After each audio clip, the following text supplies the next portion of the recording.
Dear chess enthusiasts, get ready to witness a clash of the titans in the world of chess. Today we bring you an extraordinary event that blurs the lines between reality and the digital realm. We are thrilled to present an epic encounter between real Magnus Carlsen and real Magnus Carlsen. Magnus Carlsen, a 5-time world chess champion, is not only known for his unmatched talent and strategic brilliance, but also for his love of the game and his desire to share it with the world. With a captivating playing style that combines tactical precision with creative flair, Magnus has mesmerized audiences around the globe and elevated chess to new heights. In his quest to popularize chess, Magnus has embraced the digital age, turning to platforms like Play Magnus to challenge opponents from all walks of life. Today, in a twist of fate, Magnus has decided to face an opponent who is none other than himself. Yes, you heard it right. It is Magnus Carlsen versus Magnus Carlsen. Still confused? Yes, the real Magnus Carlsen has decided to play against an 18-year-old version of himself in the Play Magnus application. In this extraordinary encounter, we witness the clash of real Magnus Carlsen's experience and expertise against his virtual counterpart, showcasing the evolution of chess in the age of technology. So fasten your seatbelts and get ready for an unforgettable showdown as we witness the meeting of two Magnus Carlsens, one flesh and blood, the other a digital manifestation. This game happened 5 years ago when there was no COVID, no restrictions, no work from home. Before we start, throughout this video we will be using real Magnus Carlsen, or Magnus for the human version, while we will be using real Magnus, or Black for the digital version. Real Magnus Carlsen takes white and opens with pawn to e4, while the 18-year-old virtual real Magnus Carlsen responds with the Sicilian variation c5. Magnus goes for the open Sicilian with knight to f3, and real Magnus Carlsen responds with e6. In the next few moves, both white and black play normal opening moves developing their pieces. When black plays knight to e7, real Magnus Carlsen starts recollecting his old games at 18 years old and remembers playing this variation as black against Shirov. After black plays knight to c6, Magnus trades the knight on c6 and goes queen to g4, a typical move in the openings that gives good attacking options for white with f4, f5 later. Since the black bishop is now tied at f8 to support the g7 pawn, and playing pawn to g6 would weaken the dark squares for black, black plays queen to f6, supporting the g7 pawn and allowing his f8 bishop to move freely. In the next couple of moves, Magnus develops his knight and plays pawn to f4, feeling good about his position and also stating that black has gone for a variation that is not challenging for him.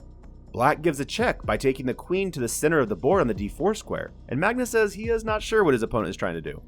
Now, black safely castles kingside. At this juncture, the real Magnus Carlsen, white, seems to have a better position with developed pieces, space advantage, and good attacking options. For now, it looks like the real 28-year-old Magnus Carlsen can easily get past the 18-year-old virtual real Magnus Carlsen. After black castles, Magnus Carlsen thinks about two options. One is to take the aggressive route by playing rook to f3, bishop to e3 attacking the queen, then rook to h3 going for the kill. The other option is to play solid by playing knight to e2 and followed by knight to g3 with the plans of knight to h5 and pawn to f5 later. Magnus chooses to go for the knight to e2, then knight to g3 variation, and plays pawn to f5 after some deliberation. After pawn to f5, Magnus isn't sure about the continuation of the attack on the king's side, but still, he decides to go for this variation. After Magnus plays pawn to f5, black plays knight to e5, attacking the queen and trades the f5 pawn with its e6 pawn. After the pawn trades, black plays pawn to d5, activating its c8 bishop and pinning the f5 pawn along with the queen on h3. Finally, black seems to be coming into the game with some play. The contest between real and real Magnus Carlsen has started now. Now Magnus plays bishop to h6, attacking the rook, and then brings his other rook to the center of the board to e1 square, feeling he has a lot of attacking potential in this game. Even at this juncture, it looks like the real Magnus Carlsen will easily get past the virtual 18-year-old real Magnus Carlsen. After black plays bishop to f6, Magnus thinks that black has started to defend well.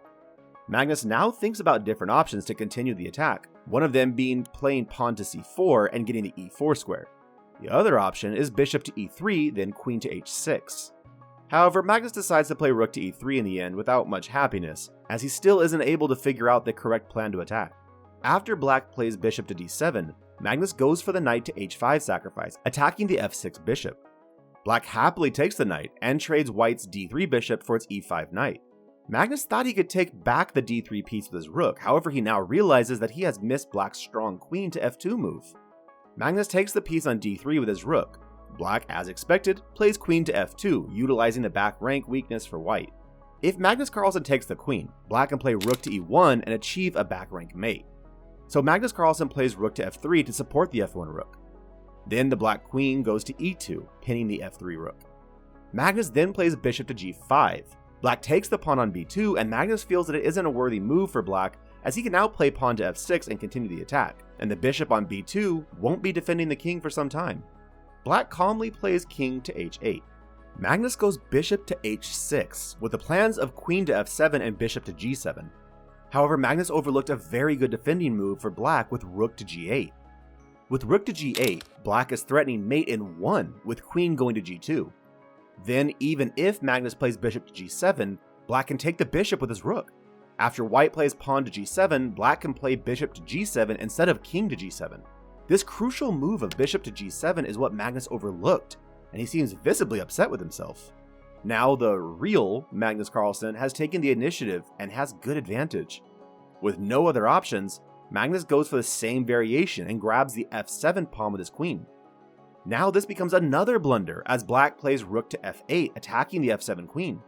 Now if the queen moves away, black can capture the f3 rook. If white recaptures with the f1 rook, black can achieve a back rank mate. If white captures with the g2 pawn, black can play queen to f1 and checkmate the white king. Again, with no other good options, Magnus goes for the queen sacrifice on f8 and tries for some perpetual checks with his rooks on the f-file. First, Magnus gives a check on f7 with his rook, and he cannot capture the d7 bishop as he would lose his f1 rook then. So Magnus goes for the f6 check with his other rook. In the next few moves, Magnus gives a few checks to the black king. Magnus Carlsen even thought about trying for various perpetual checks to escape with a draw, or even considered getting the black king to fall into a checkmating net. But the real Magnus Carlsen could not find anything on the board. After a few more checks, black takes its king to e1 and safeguards itself from checks. Magnus Carlsen takes the b7 pawn with his rook. After the black king moves to f1, planning for queen to g2 checkmate, the real Magnus Carlsen resigns the game, as he has no chance to make a comeback from there. What a thrilling encounter it has been, showcasing the complexity of chess and the immense skills of both real Magnus Carlsen and real Magnus Carlsen. The game demonstrated the fine line between success and blunders, where even the greatest players can make mistakes under pressure. This unique battle between the past and present versions of Magnus Carlsen reminds us of the evolution of chess, from traditional chessboards to the digital realm. It highlights the impact of technology on the game and the exciting possibilities it brings.